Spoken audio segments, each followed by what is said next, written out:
Shalom. Hoy vamos a hablar acerca de la festividad de Pesaj. Está por comenzar Pesaj y dura 2 días la festividad, por eso no va a haber vídeos durante 2 días. Después, con la ayuda del Creador, seguiremos. Ahora bien, ¿qué es Pesaj? Pesaj es la fiesta de la liberación. El Creador sacó a los hijos de Israel de Egipto. ¿Qué era Egipto? Egipto era un lugar donde había muchas aflicciones, tal como se narra en el texto bíblico. La palabra hebrea con que se denomina Egipto es Mitzrayim. Y Mitzrayim comparte raíz con una palabra que significa aflicciones. O sea que salir de Egipto es salir de las aflicciones también. Y eso es importante saberlo, porque para poder salir hay que saber por qué uno entró y por qué uno quiere salir. Y a veces es difícil, porque hay que salir de la zona de confort. Y si uno quiere mejorar, quiere una mejor vida, tiene que salir de eso. Y Pesaj nos enseña cómo hacerlo. ¿Cómo entraron los hijos de Israel a Egipto? Se narra en el texto bíblico que José fue el primero que fue a Egipto, atravesó padecimientos, pero después fue nombrado virrey y gobernó sobre todo Egipto. Después de varios años, hubo hambre en la tierra y todos los hermanos de José, con su padre y toda la familia, fueron a Egipto y Egipto los recibió con los brazos abiertos porque estaban agradecidos con José, que había salvado a todo el pueblo de Egipto del hambre y les había indicado qué hacer para que haya suficiente alimento para todos los años de hambre que habían sido pronosticados, profetizados que habría en Egipto, tal como José le interpretó unos sueños al faraón.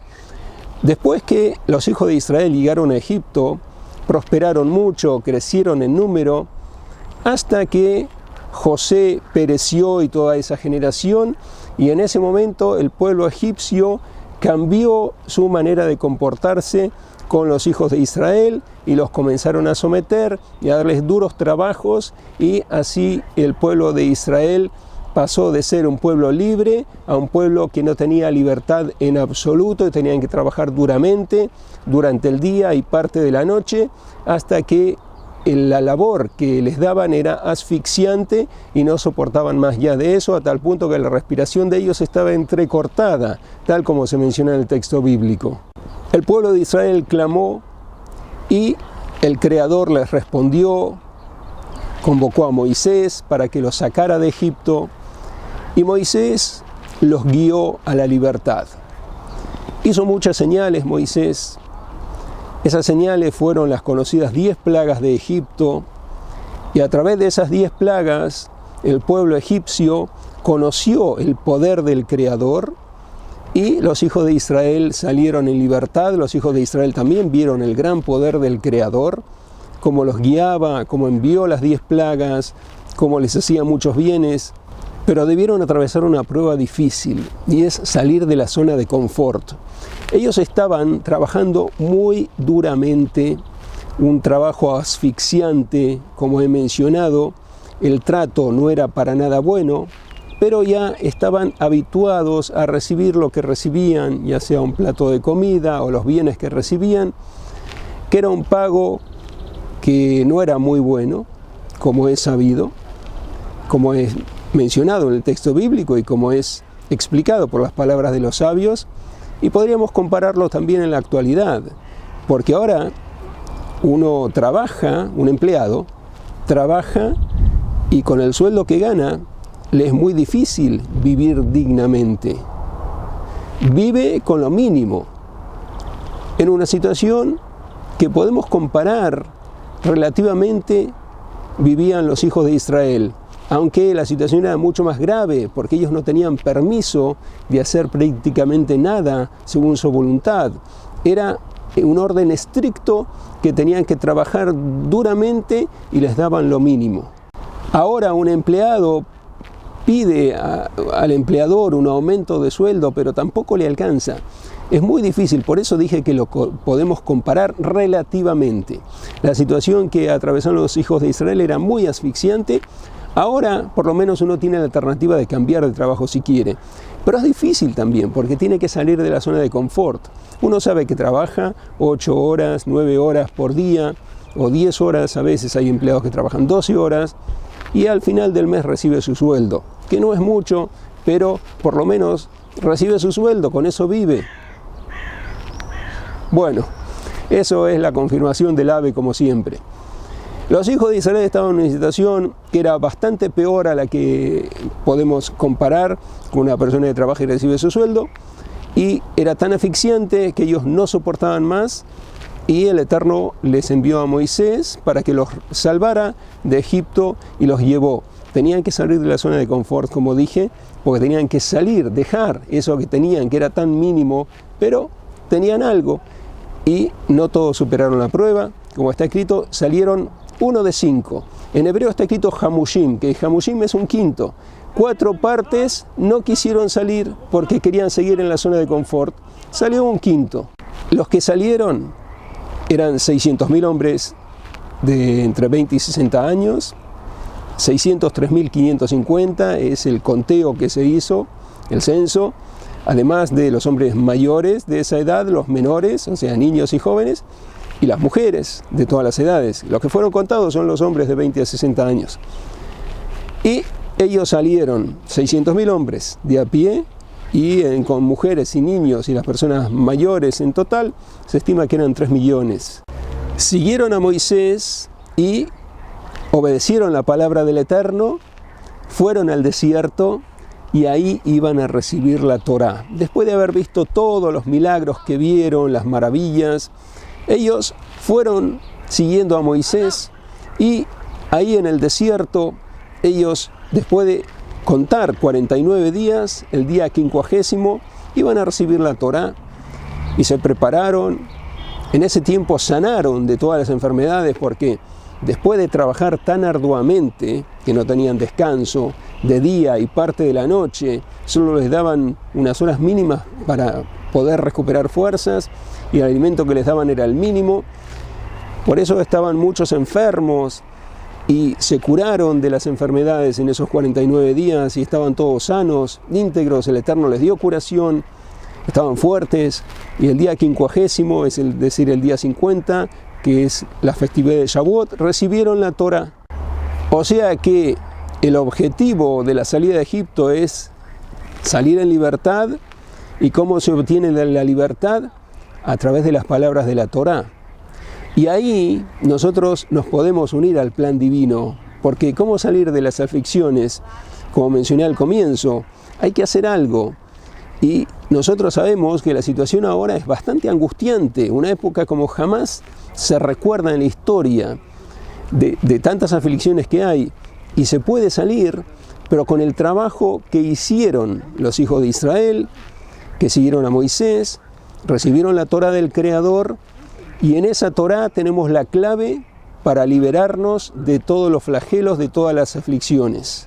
¿Qué debemos hacerlo para conseguirlo? Las palabras de la Torá nos guían, es una guía para nosotros para tener la libertad, para poder ser felices, para poder liberarnos de los padecimientos, de las aflicciones. Es importante hacer lo que está escrito en la Torá, que es la guía de vida, la guía de la salud física, mental, emocional. Todo se puede conseguir y no es tan difícil. ¿Qué es la Torá? El sabio Hillel explicó: lo que nosotros queremos, eso es la Torá. ¿Qué queremos nosotros? Nosotros queremos que se nos respete, que se nos trate bien, que se nos hagan favores si perdemos algo y alguien lo encuentra, que nos lo devuelvan. Queremos que se comporten bien con nosotros las demás personas. Eso es toda la Torá, lo que nosotros queremos. Es muy bueno eso, pero debe completarse, porque está escrito: ama a tu prójimo como a ti mismo. Nosotros nos amamos, queremos que los demás sean con nosotros buenas personas, y nosotros recíprocamente debemos actuar también con nuestro prójimo, porque si no, el mundo no puede funcionar como fue indicado en el plan divino.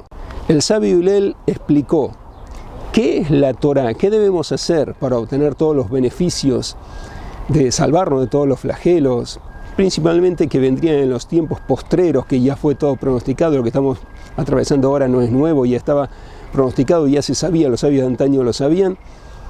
¿Qué hay que hacer para merecer liberarse de todos los flagelos, de todas las angustias, de todo lo que nos acosa en estos tiempos tan duros? Hacer lo que nosotros queremos. ¿Nosotros qué queremos hacer? ¿Qué queremos para nosotros? Queremos que el prójimo se comporte bien con nosotros, que sea educado, que nos trate honorablemente, que no nos molesten, que si perdemos algo y lo encuentra otra persona, que nos lo devuelvan. Queremos que nos traten bien, que se comporten bien con nosotros. Eso es todo lo que nosotros queremos, pero también aplicarlo al prójimo. Ama a tu prójimo como a ti mismo.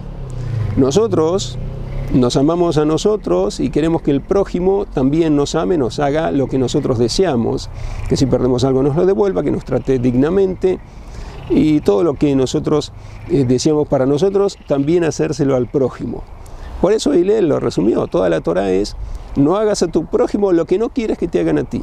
Lo que nosotros no queremos que nos hagan a nosotros, eso no hacerle al prójimo, eso es toda la Torá. Y con eso tenemos en nuestra mano la herramienta para ser felices. Todo lo que nos impide la felicidad lo podemos obtener. Podemos obtener el deseo de vivir felizmente, de tener la alegría, la felicidad, el regocijo de la vida, cumpliendo con esta regla. No hacer al prójimo lo que no queremos que nos hagan a nosotros. Nosotros pensar, ¿qué queremos que nos hagan y que no nos hagan? Lo mismo que nosotros deseamos para nosotros, hacerlo con el prójimo. Y los sabios nos dieron enseñanzas. Nosotros ahora vamos a ver versículos que son impactantes, porque uno a simple vista no se da cuenta que está escrito, pero si analiza, ve, ahí hay un mundo fascinante que es nuestra guía de vida, lo que nosotros queremos para nosotros y no hacérselo al prójimo. Eso mismo está escrito en la Torá y es una guía de vida que nos lleva por el camino que nosotros queremos, el camino de la felicidad. Los sabios nos han enseñado, a partir de un versículo que aparece en el libro de Josué, y hablarás de ellas, de las palabras de la Torá, de día y de noche. Quiere decir que hay que hablar de las palabras de la Torá de día y de noche. ¿Qué es hablar de las palabras de la Torá? Estudiar la Torá. ¿Cuánto tiempo? No dice. El versículo dice: hablarás de ella, de las palabras de la Torá, de día y de noche. No dice cuánto tiempo. O sea que uno puede poner el tiempo que quiere estudiar la Torá. ¿Cuánto uno quiere estudiar la Torá? De día y de noche. De día se pone un horario. A la mañana, tal hora. Todos los días voy a estudiar la Torá. ¿Cuánto tiempo? El tiempo que quiera. Puede ser 5 minutos, 5 minutos. Puede ser media hora, el tiempo que quiera. Y a la noche otro tiempo. Puede ser menos también, puede ser más, lo que quiera. Pero ponerse un tiempo. Ahora bien, ¿para qué esa Torá que uno estudia? Los minutos que le dedicó, el tiempo que le dedicó. Uno se pone un tiempo, tantos minutos, tantas horas, lo que quiera. De día y de noche voy a estudiar la Torá. Pero estudiar la Torá es estudiar la Torá dedicadamente para tener éxito, para conseguir la libertad emocional y todo lo que deseamos que nos vaya bien, liberarnos de los flagelos. Hay que estudiar la Torá en forma dedicada. Está escrito la Asok Batorá. La Asok significa una ocupación. Cuando estamos ocupados en algo, estamos ocupados de eso y no de otra cosa. Por ejemplo, si estamos por cerrar una venta importante o tenemos una reunión importante, no hacemos caso a nada, estamos concentrados en esa reunión que tenemos. Lo mismo con la Torá. El tiempo que uno dedicó, no importa cuánto tiempo, uno fija un tiempo y se puso tantos minutos, tantas horas, lo que quiera, 5 minutos, media hora. De esos 5 minutos o esa media hora, en forma dedicada, estudio la Torá. ¿Qué es en forma dedicada? Hay un versículo en el texto bíblico que se refiere a la vaca roja, que la vaca roja es para hacerse puro. Para entrar al lugar más santo, que es el templo sagrado, había que estar puro con ese polvo de la vaca roja que se preparaba. Está escrito en el texto bíblico, los sabios lo explicaron también. Está escrito acerca de la vaca roja: esta es la ley de la Torá. O sea que de ahí aprendemos cuál es la ley de la Torá. La ley de la Torá se refiere a la vaca roja, pero es una regla general para aprender todo lo que concierne a la Torá también, que lo aprendemos. Esta es la ley de la Torá. Aprendemos de la vaca roja. Y si observamos todas las leyes de la vaca roja, o sea, la ley comprende varias leyes, como es sabido, que hay ramificaciones y las ramificaciones tienen más ramificaciones, incisos. La ley de la Torá es esta: estudiar lo que tiene que ver con la vaca roja, cómo se la prepara, todos los utensilios, todo lo que se requería. Estudiar eso para ver qué es ocuparse de la Torá. Si uno destinó 5 minutos, uno dice 5 minutos pasan rápido. Un momento, pasan rápido. Pero ¿qué ocurre si en esos 5 minutos uno recibe un llamado telefónico, por ejemplo? O cualquier otra cosa que a uno lo llaman o lo distraen. Si uno con el dedo pulsa en no recibir la llamada o cualquier otra cosa, ya distrajo el pensamiento, y no es eso dedicarse a la Torá, o sea, estudiar la Torá en forma dedicada. Por eso hay que estudiarlo de lo que son las leyes de la vaca roja. Las leyes de la vaca roja, que hay un tratado de la Mishnah específico que habla de ese tema, hay que estudiarlo con la explicación de algunos de los sabios que la explicaron, los exégetas, por ejemplo el sabio Rabbi Ovadia de Bartenura. Con eso es suficiente para entender cómo hay que estudiar la Torá. Lo que se aplica a cómo preparar la vaca roja, observar qué es una distracción que invalida la vaca roja. Por ejemplo, si uno se distrajo con una cosa muy pequeña, ya invalida la vaca roja. No sirve, esa vaca roja no sirve, hay que hacer otra. Y conseguir una vaca roja es muy difícil. Bueno, pero esa es la regla. Cualquier cosa que se realizó y hubo una distracción, en ese caso ya la vaca roja esa no sirve. Aprender para estudiar la Torá. Esta es la ley de la Torá. Uno dedica 5 minutos, pero si en esos 5 minutos uno recibió un llamado telefónico y con el dedo pulsó el no recibir la llamada o puso la llamada en suspenso, entonces en espera, entonces eso ya le interrumpió el estudio, no es estudiar en forma dedicada.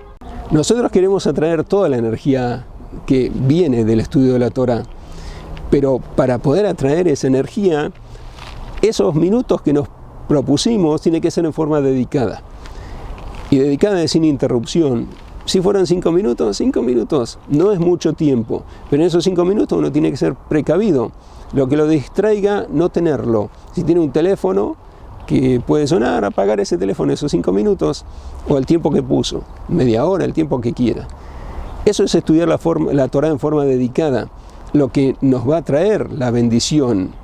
Eso es importante saberlo. El pueblo de Israel, cuando salió de Egipto, trabajó mucho para recibir la Torá. Ahora nosotros la tenemos, la Torá. Y estudiándola en forma dedicada, puede ser la Torá, el texto que está escrito en el texto bíblico, las explicaciones, todo es válido. Estudiar la Torá es también las explicaciones. Si uno quiere estudiar la Mishnah, por ejemplo, que es la explicación de los versículos, todo eso es válido. Ponerse un tiempo, 5 minutos a la mañana o de día y 5 minutos a la noche, y con eso ya está cumpliendo con el versículo de Josué. Y si lo hace en forma dedicada, esos 5 minutos continuados sin interrumpir, entonces está cumpliendo con el requisito para traer la bendición. Entonces, si uno estudia de esa manera, tiene un caudal de conocimientos que está sumado a la bendición que viene por ese estudio que tiene. Y eso le puede cambiar la vida. Es algo inigualable, una herramienta que una persona no puede ser igual con eso que tiene en su poder. Solamente que le falta ponerlo en práctica. Por eso hay que estudiar en forma dedicada y ponerlo en práctica, lo que enseñó el sabio Hillel. No hacer al prójimo lo que uno no quiere que le hagan. No hagas a tu prójimo lo que no quieres que te hagan a ti. Eso es toda la Torá. O sea, que en todas las partes de la Torá que estudia, ver cómo hacer eso. ¿Qué no me gusta a mí que me hagan? ¿Cómo se relaciona con eso que estoy estudiando? ¿Cómo lo aplico con mi prójimo? Por ejemplo, uno confía en una persona y habla con esa persona, está tomando un café, comparte un café y le cuenta algo, que es algo reservado, algo privado, no hay más gente. Está él, esa persona que está tomando el café y compartiendo, con él y nadie más. Uno le contó algo y uno, por supuesto, confía en esa persona. Entonces terminó la reunión, compartieron un café y le puede haber contado algo. Estoy por cambiar mi casa, estoy buscando una casa, tengo una persona que quiere vender, pero tiene otro cliente, entonces estoy esperando a ver qué sucede. Es algo que necesito, que la ayuda del cielo, esto, para que me salga bien. Le contó eso, es privado, no es algo íntimo, pero es privado. Y ese que estaba tomando el café con él, puede ser que se levante de la mesa y después está con sus amigos y le dice a sus amigos, ¿sabes que fulano de tal está por comprar una casa y habló con tal persona, etcétera? ¿Por qué tiene que divulgar algo que le contó en privado? Es algo privado. No le dijo no lo cuentes. No importa, pero fue algo privado.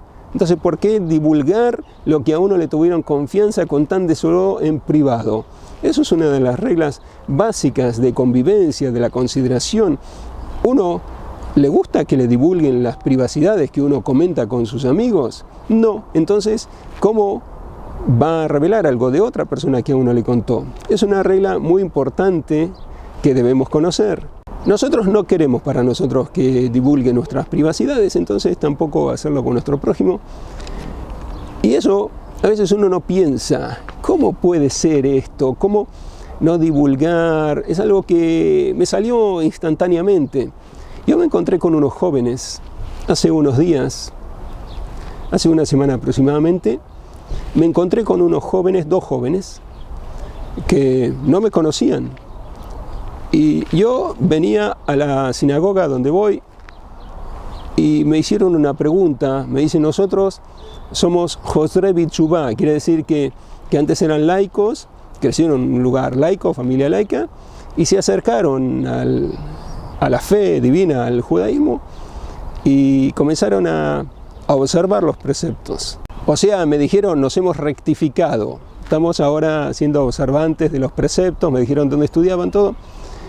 Y les dije, qué bien, vosotros ya os habéis rectificado, yo estoy en mitad del camino, yo me estoy rectificando constantemente. Y se sorprendieron como me vieron con barba blanca, todo, tiene muchos años, nosotros ya lo hemos hecho, él está en mitad del camino. Claro, esto es un trabajo de toda la vida, rectificarse. Pero ellos pensaban que era así, ya hemos hecho el gran paso, es un trabajo de toda la vida. Bueno, me hicieron una pregunta, me dijeron, tenemos una pregunta. Y yo les respondí, yo tengo muchas preguntas. Y también se sorprendieron, ¿cómo? Él tiene muchas preguntas, nosotros tenemos una pregunta. Y finalmente le dije, ¿cuál es la pregunta? Y me dijeron, ¿por qué hay tantas discrepancias en este lugar? No sé qué habrán visto, pero bueno, a ese lugar donde estaban frente a ese lugar, va todo tipo de personas de todos los lugares. Seguramente, no sé qué habrán visto, alguien habrá discutido con alguien, no sé qué. Y les dije, eso sí os puedo responder. Y los invité a que pasaran, había muchísima gente, porque son varias sinagogas que están en un mismo edificio.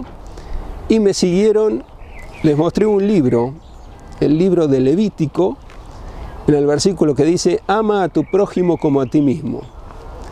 Y les dije, bueno, vamos a ver ahora la explicación. Hay una traducción al arameo que la escribió Jonathan Ben Uziel. Hace como 1800 años, me preguntaron también cuánto tiempo tiene esa explicación, más o menos 1800 años. Y les dije, le pedí a uno de ellos que leyera palabra por palabra en arameo y yo iba a explicar. Y fueron leyendo, ama a tu prójimo como a ti mismo, y en arameo decía las palabras en arameo que correspondían con lo mismo, ama a tu prójimo como a ti mismo, pero explicó más el sabio Jonathan Ben Uziel, que es una traducción. ¿Qué sentido tiene agregar palabras? O sea que es parte del texto bíblico. Ama a tu prójimo como a ti mismo, porque lo que no deseas que te hagan a ti, no se lo harás a tu prójimo. Quiere decir que si uno no aplica esta segunda parte, lo que no quieres que te hagan a ti, no se lo hagas a tu prójimo, que es no hacer, abstenerse de hacer lo que a uno le molesta, no hacérselo a su prójimo. Sin eso no se completa la primera parte, ama a tu prójimo como a ti mismo. Porque amar al prójimo, ¿qué es? Hacerle cosas buenas, ayudarlo, darle una buena palabra de aliento, lo que necesite, todas cosas buenas, hacer. Pero no hagas a tu prójimo es no hacer. ¿Qué no hacer? Y muchas cosas, por ejemplo, si encuentra algo de él perdido en la calle, que está tirado, no pasar por alto, sino recogerlo y buscar al dueño. Ve que hay algo caído, que eso seguramente tiene dueño, se le cayó a alguien.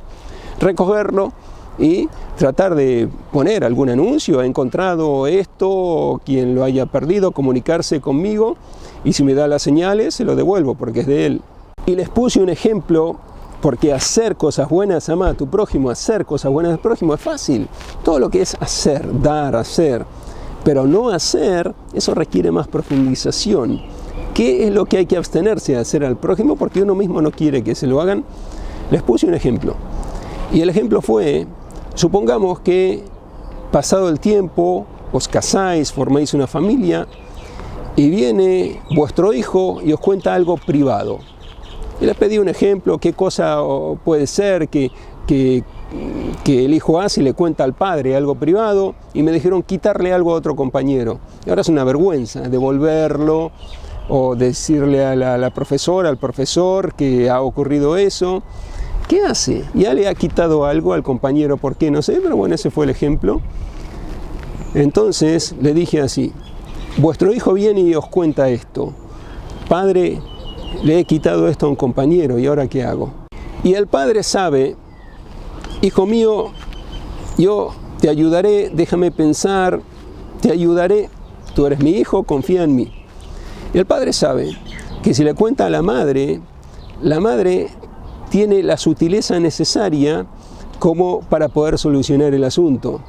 Entonces le puede contar el padre a su esposa, que es la madre del hijo que le contó eso privado, le cuenta a su esposa, mira esposa querida, nuestro hijo tuvo un problema, le quitó algo al compañero y ahora no sabemos qué hacer, cómo solucionar eso. Y la madre puede decir, no hay ningún problema, que cuando se vayan todos de la clase, que entre y lo deje en el banco de donde se sienta el compañero, o antes de que vengan todos por la mañana, que lo deje en el banco donde se sienta el compañero, y así va a aparecer, nadie va a saber quién lo tomó, quién lo devolvió, nada, y después de que salga, puede ser que la madre tiene esa habilidad, el esposo sabía eso, entonces le puede contar a la madre. Está bien contarle a la madre eso, porque el hijo se lo dijo privado al padre, está bien contarle a la madre. Los jóvenes me dijeron, ambos, le pregunté uno por uno, que sí es correcto, porque es para salvar al hijo, que sí es correcto contarle, que el padre le cuente a la madre lo que ocurre con el hijo, si ella lo puede resolver. Entonces yo les dije que está escrito en el texto bíblico, y el Eterno le habló a Moisés diciendo, el Eterno le habló a Moisés, muchas veces está escrito eso. Si el Eterno le habló a Moisés, ¿por qué dice diciendo nuevamente? Ya le dijo, otra vez dice diciendo, parece una redundancia. Los sabios explicaron que la palabra hebrea que representa diciendo es leemor, que se puede leer también loemor, no digas. El Eterno le habló a Moisés, no digas. ¿Qué significa? Que el Eterno le habló a Moisés. Lo que te he hablado en privado, estabas tú y yo, no había nadie más, no lo digas. Los jóvenes me preguntaron, ¿pero siempre es así? Muchas veces Moisés sí habló al pueblo. Les dije, siempre fue así. Lo que el Eterno le dijo en privado, Moisés no lo dijo jamás. Está escrito, y el Eterno le dijo a Moisés diciendo. Y el Eterno le dijo a Moisés, le habló, pero diciendo se puede leer loemor, no digas. Entonces Moisés jamás reveló lo que el Eterno le dijo. ¿Y cuándo se lo reveló? Cuando el Eterno mismo le decía, lo que te he contado, cuéntaselo a los hijos de Israel. Entonces tenemos varios pasos aquí. Y el Eterno le dijo a Moisés, no digas, y después le daba permiso para hablar a los hijos de Israel lo que le había contado.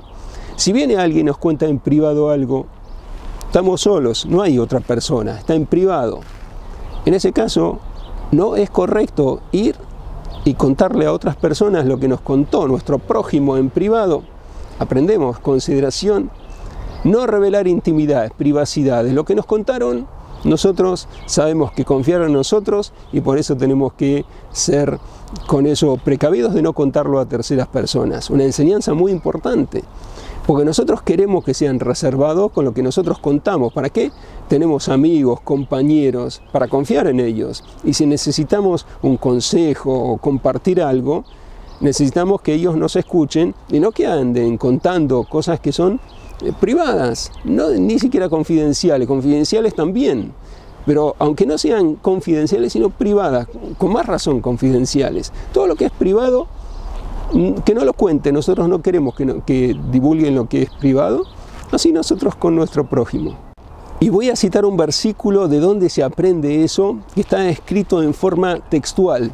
Ahora entenderéis por qué el estudiar con dedicación, no desviándose hacia otros temas, siquiera para decirle no a alguien que lo llama por teléfono, nada. Uno dedica unos minutos, los minutos que quiera, el tiempo que quiera, estudiar con dedicación. Si todo con dedicación se puede concentrar y puede entender lo que está escrito, porque también tiene la ayuda de los cielos, la ayuda del Creador, y puede entender lo que está escrito y puede aplicarlo, porque si no lo aplica, entonces aún no ha culminado. Lo que se estudia para aplicarlo. Aquí hemos aprendido, no hay que revelar lo que nos contaron en privado. Eso es importante. Nosotros queremos que no nos revelen las cosas que contamos en privado, no hacérselo a los demás. ¿De dónde se aprende? Del versículo que he mencionado. Pero hay otro versículo que lo revela más explícitamente, que explica lo que dice el primer versículo que cité. Está escrito en Éxodo 31, 12 y 13. Observad esto. Y el Eterno le dijo a Moisés diciendo, ya sabéis que diciendo se puede leer no digas, leemor. Diciendo es una traducción, pero se puede traducir así o se puede traducir no digas, en la traducción al español. Si uno lee el texto hebreo, las dos explicaciones están dentro de esa palabra, leemor. Y el Eterno le dijo a Moisés diciendo, o el Eterno le dijo a Moisés, no digas, para entenderlo perfectamente como nosotros debemos entenderlo. Dice así, el Eterno le dijo a Moisés diciendo, y tú háblale a los hijos de Israel diciendo, ciertamente guardaréis mis días de reposo, porque es una señal entre yo y entre vosotros por vuestras generaciones, para saber que yo soy el Eterno que os santifica. Éxodo 31, 12 y 13. Vemos aquí, uno puede decir, ¿qué es esto? Y el Eterno le dijo a Moisés diciendo, y tú háblales a los hijos de Israel diciendo. Uno puede decir, así está escrito en el texto bíblico, así se habla. ¿Cómo así se habla? 4 veces aparece aquí la palabra decir, hablar. Una redundancia es si no se entiende debidamente. Y el Eterno le dijo una vez, a Moisés diciendo 2 veces, y tú háblales 3 veces, a los hijos de Israel diciendo, 4 veces aparece. Para hablarle a los hijos de Israel 4 veces la palabra hablarles o diciendo, es innecesario. Entonces nosotros lo entendemos según la explicación que hemos mencionado, que consta en el Tratado Talmúdico de Yomá, en el folio 4, que es así. Y el Eterno le dijo a Moisés, no digas, que diciendo se traduce no digas, el Eterno le dijo a Moisés, no digas. Y a continuación está escrito, y tú háblales a los hijos de Israel. Ahora le da permiso. Si no, no tiene sentido, demasiadas redundancias. Pero con esto se entiende todo. Yo esto te lo he contado en privado, tú no lo digas. Después de que se lo contó en privado y no decirlo, le da permiso. Ahora ve y háblales, te doy permiso para que lo cuentes. Todo el tiempo que el que nos contó algo no nos dio permiso para divulgarlo, nosotros debemos respetar su privacidad, no divulgarlo. Surge perfectamente del versículo. Y el Eterno le dijo a Moisés, no digas, y tú háblales a los hijos de Israel. Eso es para comenzar. Después la cita tiene muchísimas otras cosas que se pueden explicar, que requieren explicación, pero queda aquí explicado perfectamente. Y el Eterno le dijo a Moisés, no digas, y después le dice, háblale a los hijos de Israel. Si no lo explicamos así, ¿cómo se entiende que le diga 4 veces la misma palabra para una sola cosa, para que les dé el precepto del Shabbat, del día de reposo? O sea que, así como he explicado, se entiende perfectamente lo que a uno le cuentan en privado, no se lo puede decir hasta que el que nos lo contó nos diga, puedes contarlo si quieres a otras personas. Si nos dan permiso, podemos contarlo, si no, no. Esto es un ejemplo de estudiar en forma dedicada, porque nosotros ahora hemos estudiado sin interrupciones, en forma dedicada, unos minutos, hemos entendido el mensaje del texto bíblico, que si no uno lo pasa por alto y hay redundancias, aparentemente no hay ninguna redundancia, todo está explícito. Pero hemos entendido, hemos estudiado en forma dedicada unos minutos y ahora lo podemos aplicar, que si alguien nos cuenta algo, Sabemos, Él tuvo confianza en nosotros. ¿Por qué divulgarlo? ¿Por qué difundirlo a otras personas? A menos que nos diga que lo podemos contar.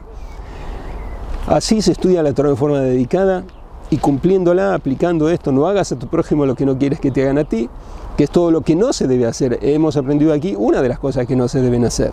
No divulgar intimidades, no divulgar privacidades. Eso es lo que no queremos que nos hagan a nosotros, no hacérselo al prójimo, y así hay muchas otras que están escritas en la Torá. Solo hay que prestar atención, estudiar en profundidad, como hemos mencionado recién, en forma dedicada, y así se va aprendiendo, se va uno conectando con la palabra del Creador, se va uno conectando con uno mismo, porque uno aprende qué es lo que yo no quiero que me hagan a mí, no hacérselo al prójimo. Cada vez uno va aprendiendo más, y esa es la libertad. Uno se libera, porque uno sabe qué le molesta al prójimo, qué es lo que le molesta a uno, se abstiene de hacerle algo que le moleste al prójimo. Con eso aleja la energía negativa, atrae la energía positiva, toda la bendición, y aquí los sabios nos enseñaron eso. Quien quiere salvarse de las aflicciones en la época postrera, que es esta época que estamos viviendo ahora, estudiar la Torá en forma dedicada y realizar actos de bondad, que eso comprende hacer el bien y no hacer lo que uno no quiere que le hagan a uno, al prójimo. Tal como explicó el sabio Jonathan Ben Uziel al versículo, no hagas, ama a tu prójimo como a ti mismo. Eso es toda la Torá, lo demás son explicaciones, la herramienta para salvarnos de todos los flagelos que hay en la actualidad y encontrar la libertad, hallar la libertad. Pesaj es la fiesta de la libertad. Este es tiempo propicio para tomar buenas decisiones, fijarnos el tiempo que queramos estudiar de día y de noche. Unos minutos, la cantidad de minutos que uno puede dedicar, pueden ser segundos también, pueden ser horas también, cada uno lo que quiera, pero que sea dedicado, sin interrupción. Continuado me dedico a eso, trato de entender lo que estudio, después a la noche otro poco, el tiempo que me dedique, mañana, y así cada día uno va superándose más, va creciendo, va entendiendo más qué es la Torá, cómo aplicarla, todo lo que dijo Hillel, que es toda la Torá. Eso es lo que debemos rescatar de cada enseñanza de la Torá, cómo debemos aplicarla. Eso es lo que nos enseña, una de las cosas que nos enseña, pero es muy importante, la fiesta de Pesaj, la fiesta de la libertad. Cómo obtener la libertad, cómo obtener la felicidad, cómo obtener el respeto del prójimo, cómo demostrarles nuestro respeto. Eso es la armonía. Si hay armonía, la felicidad es posible. Y con estas reglas, como las que he mencionado, que hay muchas otras, nosotros tenemos la herramienta para tener la armonía, la libertad que tanto necesitamos y que eso lleva obviamente a la felicidad. Hasta aquí este vídeo de un magnífico día, una muy hermosa festividad de Pesaj, y si Dios quiere nos reencontraremos muy pronto con otras transmisiones.